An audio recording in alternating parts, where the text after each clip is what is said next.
Vay saat hoş be.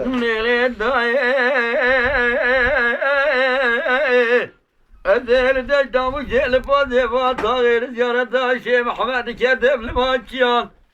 askere nefir ana girana kediye düber khimara bişari zeynep bitiye ve alkişiya Canı canı. Tefiye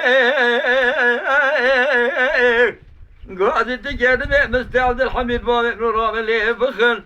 İlâle bıkın sereyüt başşanu bila zaman Bila nave bela belondra şebdina duale ecnebiya Khvadiş khira malik ve dira ve dabru pesirtengi Bila tevat yerkeda zabit yahudu Emine la Resul Bab Selhadim nere varu gaziya La fermane fermane Nesel berkhima seydu hakikat ahir zamane Heyet dümeyli seydu berkhima seydura anam kıranane daim Canı canı. Saadete hoş. Ele da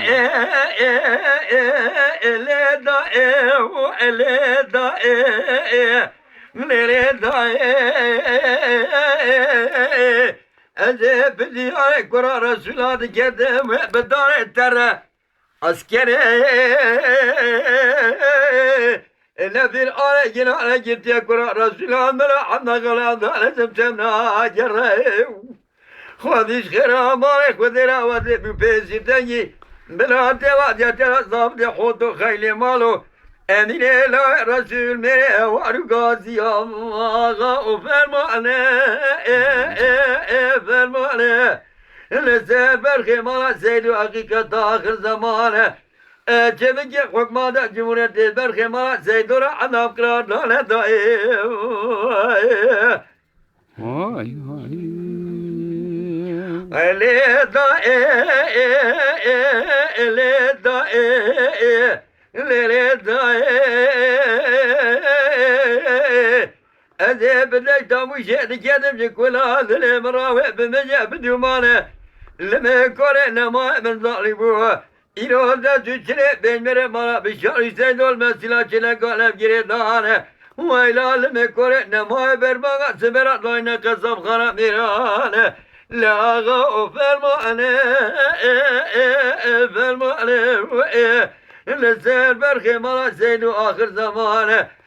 Dümeyli seydu berkhimala seydura anam kırar dane daim Vay saadete hoş be. Vay dere Vay dere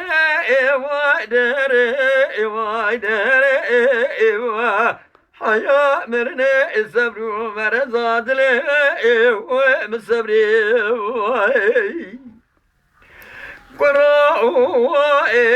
la weka darabe zulaki Fakade kele kela gelma abi abine